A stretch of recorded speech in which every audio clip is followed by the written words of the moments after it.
রাজসভার কত বড় আস্পর্ধা একবার ভাবুন মহারাজ। কারুর কোনো সময়ের জ্ঞান নেই। হ্যাঁ, ঠিক বলেছ মন্ত্রী।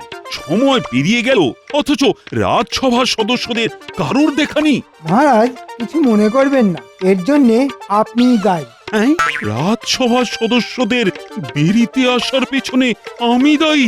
আগে হ্যাঁ মহারাজ, আপনি তো ওদের মাথায় তুলেছেন। আপনার জায়গায় আমি রাজা হলে কেউ যদি একদিন দেরি করে রাজসভায় আসতো না, তাহলে আমি তার গোটা মাসের বেতন কেটে নিতাম। ওই জন্যই তো আমি মহারাজ আর তুমি হলে মন্ত্রী। তুমি কি ভাবছো বেতন কেটে নিলেই সমস্যার সমাধান হয়ে যেত? যেত না?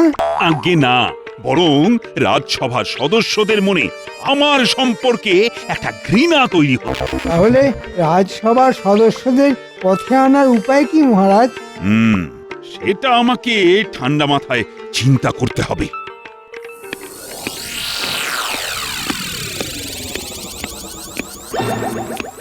দুঃখিত মহারাজ, খুব দুঃখিত।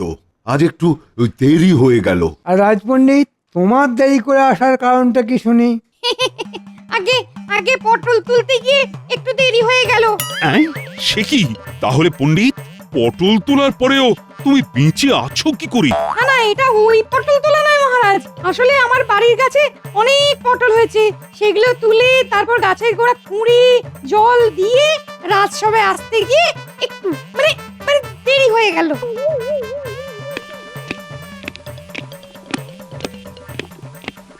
ওই দেখুন মহারাজ, বাকিরাও এসে পড়েছে। কি ব্যাপার, আজ এত দেরি কেন? আসলে মহারাজ বলবেন না মহারাজ, পথে একসঙ্গে নয়, একে একে বলো, একে একে বলো। তাহলে আমি প্রথমে বলি মহারাজ। আসলে আজ সকালে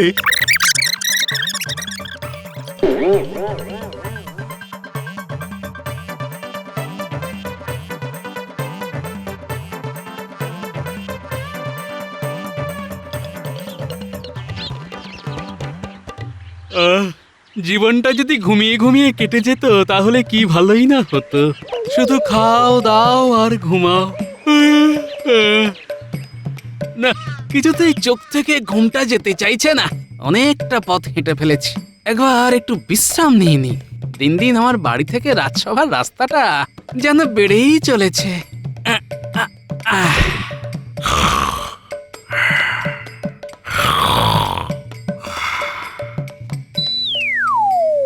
তাই আজ রাজসভায় আসতে একটু দেরি হয়ে গেল মহারাজ। সবার দেরি করে আসার কারণই তো শুনলাম। এবার তাহলে রাজসভা শুরু করা যাক। দেরি যখন হয়েই গেছে তখন আর সময় নষ্ট করে লাভ নেই। সে কি মহারাজ, এখন তো রাজসভার আসল রত্ন শ্রীমান গোপাল ভাঁড় এসে পৌঁছায়নি। গোপালকে ছাড়াই রাজসভা শুরু করবেন? হ্যাঁ, গোপালকে ছাড়াই শুরু করব। গোপালের জন্য অপেক্ষা করতে গেলে আজ রাজসভা শুরু হওয়ার আগেই তা শেষ হয়ে যাবে। এটা কেমন বিচার মহারাজ? গোপালও একজন সভাসদ, আর গোপাল রোজ দেরি করে রাজসভায় আসে না। মাঝে মাঝে খুব চিন্তা হয়, এইভাবে চলতে থাকলে আপনি রাজ্য চালাবেন কেমন করে? আজ মহারাজের কানে এমন কুমন্ত্র দেব না যে গোপাল রাজসভায় ঢুকলেই মহারাজ গোপালকে আচ্ছা করে দেবে। তা তুমি ঠিক বলেছ। এইভাবে আর চলতে পারে না। প্রহরী, প্রহরী!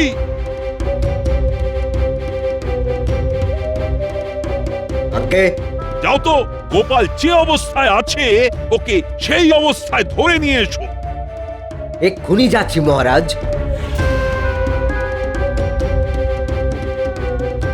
এই তো আমার কুমন্তরে কাজ হয়েছে।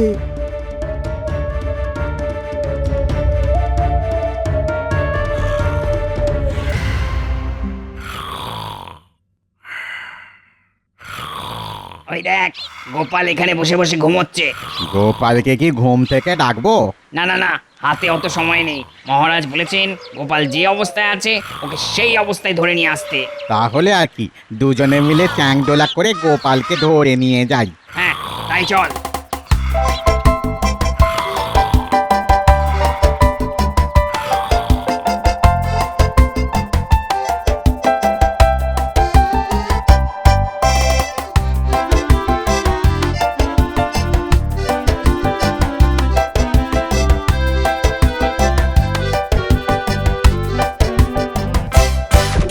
এই যে মহারাজ, গোপালকে ধরে নিয়ে এসেছি। এই গোপাল, গোপাল, কে কে কে আমি মহারাজ। যা বাবা, এ তো অদ্ভুত কাণ্ড। গাছের নিচে চোখ বুঝলাম আর চোখ খুলে দেখি রাজসভায় পৌঁছে গেছি। নিশ্চয়ই আমি স্বপ্ন দেখছি। এবার আরেকটু ঘুমিয়ে স্বপ্ন দেখাটা শেষ করি, তারপর না হয় রাজসভায় যাওয়া যাবে। এইভাবে হবে না মহারাজ, গোপালের ঘুম ভাঙানোর একটাই উপায় আছে।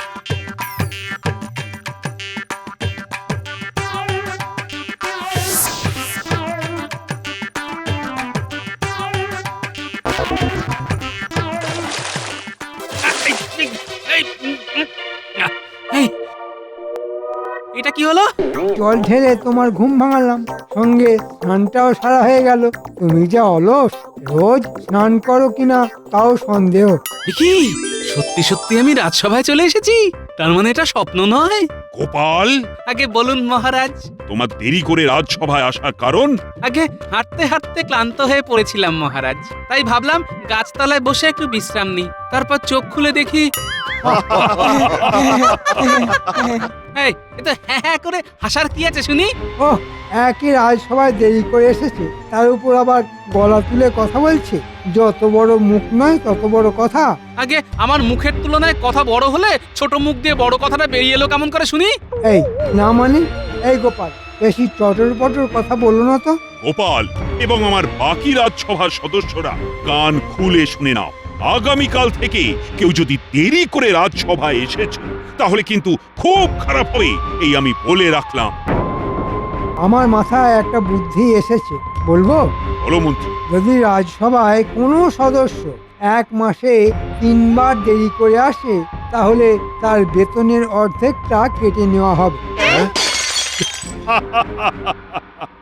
1 মাসে 3 বার দেরি করে আসলে তার অর্ধেক বেতন কেটে নেওয়া হবে। বাহ বাহ বাহ বাহ, এই নিয়ম চলতে থাকলে তো গোপাল কোনো মাসেরই বেতন পাবে না। না পায় না পাবে, তাতে কি? বেতন পেতে হলে রোজ সময় মতন রাজসভায় আসতে হবে। মন্ত্রীটা দেখছি আমায় ভাতে মারার পরিকল্পনা করছে। কিন্তু মন্ত্রী, কারুর বেতনের অর্ধেকটা কাটা গেলে সেই অর্ধেক বেতনটা যাবে কোথায়? কেন মহারাজ, আমার ট্যাঁকে? না মানে, না মানে আমার কাছে। আমি ওই অর্থ দিয়ে রাজ্যের গরিব মানুষদের সাহায্য করব মহারাজ। সাহায্য না তো চাই, সত্যি কথা বলুন না মন্ত্রী মশাই, আপনি ওই অর্থ নিজের পেছনে খরচা করবেন? মুখ সামলে কথা বলো বলছি গোপাল, না হলে কিন্তু। আচ্ছা আচ্ছা আচ্ছা, বেশ বেশ, থামো থামো দুজনে। মন্ত্রী যে প্রস্তাবটা দিয়েছে সেটা কিন্তু মন্দ নয়। এতে করে যদি তোমরা সকলে সময় মতন রাজসভায় এসে পৌঁছাও, তাহলে এবার থেকে 1 মাসে 3 দিন দেরি করে এলে অর্ধেক বেতন।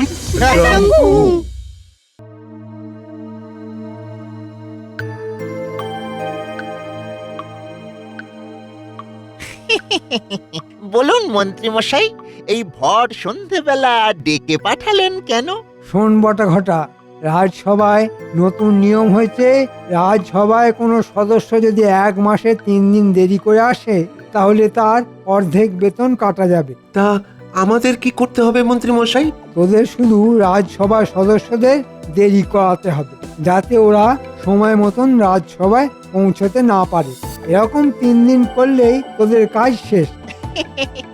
দারুণ বুদ্ধি আপনার মন্ত্রী মশাই।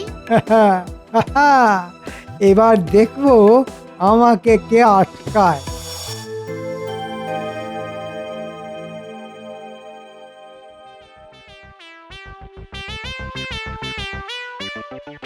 উফ, আজকেও দেরি হয়ে গেল। 3 দিনের মধ্যে থেকে 1 দিন মনে হয় গেল। তাড়াতাড়ি তাড়াতাড়ি পা চালান রাজবৈদ্য মশাই। দাঁড়ান দাঁড়ান বৈদ্য মশাই, দাঁড়ান দাঁড়ান। আপনিও দাঁড়ান বিজ্ঞানী। পথ আটকালে কেন তোমরা? আর বলবেন না বৈদ্য মশাই, শরীরটা না একদম ভালো নেই। কেন? কি হয়েছে তোমার? সমস্যা, অনেক সমস্যা। হ্যাঁ বৈদ্য মশাই, মানে যেমন ধরুন ওই চোখ বুঝলেই না কেমন ঘুমিয়ে পড়ছি, আবার ঘুম ভাঙলেই চোখটা না আপনা আপনি খুলে যাচ্ছে আর জল না খেলে কেমন একটা ওই তেষ্টা তেষ্টা পাচ্ছে। হ্যাঁ, আরো কত রকম সমস্যা বুঝলেন না? পথ আটকে মস্করা হচ্ছে আমার সঙ্গে। না, আজ আর সময় মতন রাজসভায় ঢুকতে পারবো না। উফ উফ কি জ্বালাতন, আজও রাজসভায় ঢুকতে দেরি হয়ে গেল। কিছু বলবে গোপাল? তোদের সঙ্গে কথা বলতে আমার বয়েই গেছে।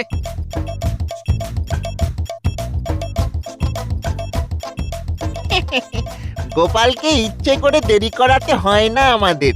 হ্যাঁ, মহারাজ হিসেব বলছে এই মাসে গোপাল বাদে রাজসভায় প্রায় সব সদস্যই 3 দিন দেরি করে রাজসভায় এসেছে। হ্যাঁ, তার মানে তো গোপাল বাদে সবার বেতন থেকেই অর্ধেক কাটা যাবে। ইস, শেষ দিনে এসে আমি দেরি করে ফেললাম, না হলে আমার অর্ধেক বেতনটা কাটা যেত না। কেন সেনাপতি, আজ তোমার দেরি হলো কেন শুনি? আর বলো না গোপাল, রাস্তা দিয়ে ছুটতে ছুটতে আসছিলাম, কোথাও কিছু নেই, হঠাৎ হোঁচট খেয়ে পড়ে গেলাম। হোঁচট খেয়ে পড়লে? আর মহারাজ গোপাল এই মাসে 10 দিন দেরি করে রাজসভায় এসেছে, তার মানে হিসেব অনুযায়ী গোপালের পুরো বেতনটাই কাটা যাবে। হ্যাঁ, এরকম তো কথা ছিল না। এ তো সহজ হিসেব গোপাল। 3 দিন দেরি করলে অর্ধেক বেতন কাটা যাবে, আর 6 দিন দেরি করলে পুরো। আর তুমি তো 10 দিন দেরি করে এসেছো। না না, কোথাও একটা গোলমাল আছে বলে মনে হচ্ছে। বটা ঘটাকে আজ আমি গাছের আড়ালে দড়ি নিয়ে দাঁড়িয়ে থাকতে দেখলাম। এখন শুনছি সেনাপতি হোঁচট খেয়ে পড়েছে বলে রাজসভায় আসতে দেরি করেছে। রাজসভার সদস্যদের দেরি করে আসার পিছনে মন্ত্রীর হাত নেই তো? মহারাজ, গোপালের পুরো বেতন আর বাকিদের অর্ধেক বেতন আমি নিয়ে গেলাম। এই অর্থ রাজ্যের প্রজাদের কাজে লাগবে। না, আমার বেতন আমি মন্ত্রীকে দেব না মহারাজ, আমার বেতন আমিই নেব। এটা কি করে হয় গোপাল? আমি যখন শাস্তি ঘোষণা করেছি তখন এই শাস্তি তো তোমাদের মানতেই হবে। মহারাজ আছেন বলে তোমরা এই যাত্রায় বেঁচে গেলে। রাজসভার সদস্য না হলে তোমরা সব না খেতে পেয়ে মরতে, এই বলে দিলাম। তাই এবার থেকে সঠিক সময়ে রাজসভায় এসো সবাই। হ্যাঁ, বটা ঘটা থাকতে তোমরা কিভাবে সঠিক সময়ে রাজসভায় আসো সেটা আমি দেখবো। মুখ সামলে কথা বলুন মন্ত্রী মশাই, এই বলে দিলাম। মহারাজ আছেন বলে আপনিও এই যাত্রায় বারবার চুরি করার পরেও টিকে আছেন। অন্য কেউ থাকলে আপনাকে এতদিন কারাগারের ভাত রুটি খেতে হতো।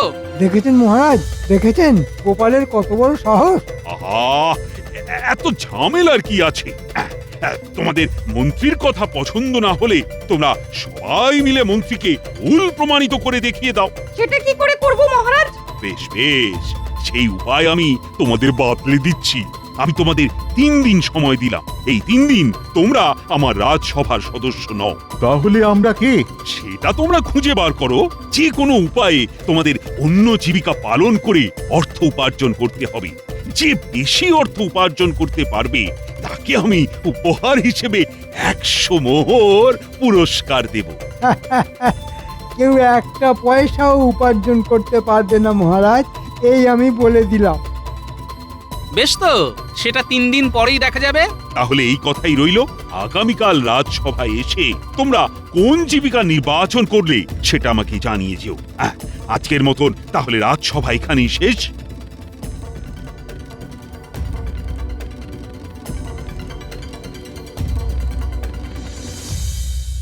বিজ্ঞান ছেড়ে কি এবার তাহলে মাঠে চাষ করতে হবে? সব হয়েছে এই মন্ত্রী মশাইয়ের জন্য। মন্ত্রী হচ্ছে যত নষ্টের গোড়া। আচ্ছা, আপনাদের 3 দিন দেরি করে রাজসভায় আসার কারণটা আমাকে একটু খুলে বলুন তো দেখি। কি আর বলবো গোপাল, এই তো কয়েকদিন আগের কথা। ঠিক সময় ওই রাজসভায় পৌঁছে যেতাম, ঠিক এমন সময় ওই রাস্তায় পথ আগলে দাঁড়ালো বটা আর ওই খটা। হ্যাঁ হ্যাঁ, বটা ঘটা একদিন আমাকেও রাস্তায় পেয়ে না কোথায় কোথায় দেরি করিয়ে দিয়েছিল। হ্যাঁ, ওরা খুব দুষ্টু। হ্যাঁ হ্যাঁ, আমাকেও আর আমাকেও। আর আজ সেনাপতিকেও, আর সেটা আমি নিজের চোখে দেখেছি। তার মানে যেটা ভেবেছিলাম সেটাই ঠিক। এর পিছনেও মন্ত্রী। গোপাল, এবার তুমি আমাদের একমাত্র ভরসা। চিন্তা করার দরকার নেই, এই নিয়ম আমি ভাঙবই। আর মন্ত্রীকে এমন শিক্ষা দেব যে মন্ত্রী কাঁদতে কাঁদতে নিজের চোখের জলের পুকুরে নিজেই ডুবে মরবে। হ্যাঁ এই তো একটা বুদ্ধি মাথায় এসেছে। সবাই শুনুন, আমি জীবিকা হিসেবে মাছ বিক্রি করতে চাই আগামী 3 দিন। তাই বাকিরা কেউ এই জীবিকা বেছে নেবেন না। চলি, কাল দেখা হবে সবার সঙ্গে।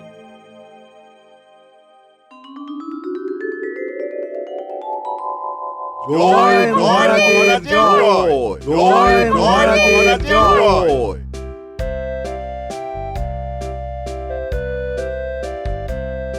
বসো বসো বসো, সবাই যে যার জায়গায় বসো। হ্যাঁ, এবার বলো তো তোমরা কে কোন জীবিকা বেছে নিলে?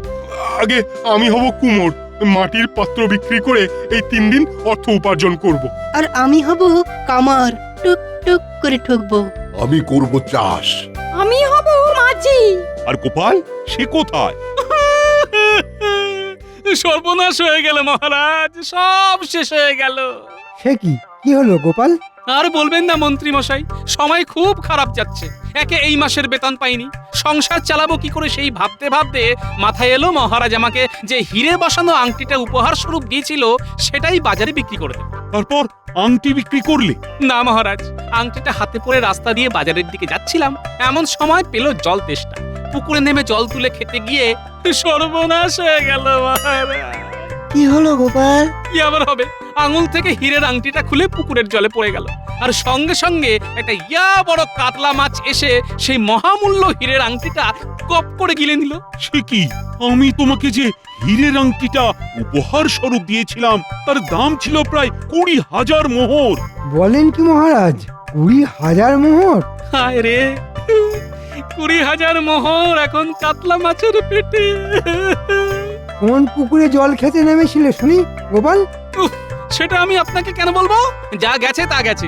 আমি আজ রাজসভায় এসেছি আপনাদের এটা জানাতে যে আগামী 3 দিন নিজের জীবিকা হিসেবে আমি মাছ বিক্রি করব। বাহ বাহ বাহ, কিন্তু মাছ বিক্রি করতে গেলে তো আগে দাম দিয়ে মাছটা কিনতে হয়। তা সেই পরিমাণ অর্থ তোমার কাছে আছে তো গোপাল? যে পুকুরে আমি আমার হীরের আংটি হারিয়েছি সেই পুকুরের মালিক আমার পরিচিত মহারাজ। তাই ঠিক করেছি ওই পুকুর থেকেই মাছ তুলে আমি কাল মাছ বিক্রি করব। তারপর বেতন পেলে আমি তাকে সব টাকা শোধ করে দেব। বেশ বেশ বেশ। আমার সব শেষ হয়ে গেল গো, 20,000 মোহরের হীরের আংটিটাও চলে গেল। এখন আমি কি নিয়ে বাঁচবো? এইবার জমবে খেলা। হ্যাঁ, গোপাল একটু আগে কি বলে গেল? যে পুকুরে আংটি হারিয়েছে সেই পুকুর থেকেই মাছ তুলে কাল মাছ বিক্রি করবে। তার মানে যে কাতলা মাছের পেটে হীরের আংটি আছে সেই কাতলা মাছটাও কাল বিক্রি হয়ে যাবে। না না, এ সুযোগ ছাড়া চলে না।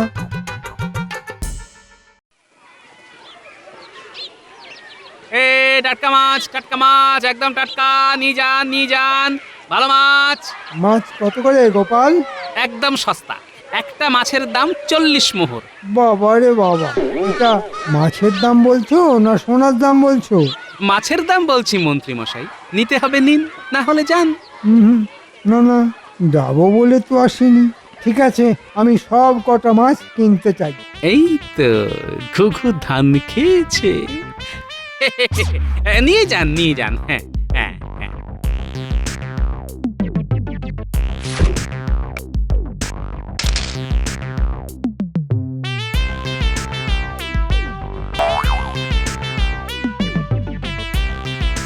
কিরে বটা কটা, আংটি পেলি? এখনো পাইনি মন্ত্রী মশাই। দেখ দেখ, ভালো করে দেখ। কে এলি? না মন্ত্রী মশাই, সব মাছই কাটা হয়ে গেছে, একটা মাছের পেটেও ওই আংটি নেই। আমার মনে হয় গোপাল আপনাকে বোকা বানিয়েছে। হ্যাঁ, কি ব্যাপার, কে কত অর্থ উপার্জন করলে শুনি? আমি 10 মোহর, 10 মোহর। আমি 20 মোহর। আমি 25। আমি 25। আর গোপাল তুমি? আগে আমি মাত্র 10টা মাছ বিক্রি করে 400 মোহর উপার্জন করেছি মহারাজ। হ্যাঁ, এটা কি করে সম্ভব? তার মানে তুমি এক একটা মাছ 40 মোহরের বিনিময়ে বিক্রি করেছো? এটা তো লোক ঠকানো। আগে যে রোজ লোক ঠকায় তাকে একদিন ঠকালে কিছু আসে যায় না মহারাজ, কারণ আমার কাছ থেকে ওই 10টা মাছ কিনেছেন আমাদের মন্ত্রী মশাই, আর অত দাম দিয়ে কিনেছেন শুধুমাত্র মাছের পেটে আংটি পাওয়ার লোভে। এইবার বুঝেছি। কি মন্ত্রী, আংটি পেলে? আগে না মহারাজ। পাবে কি করে? আংটি তো আমার কাছে।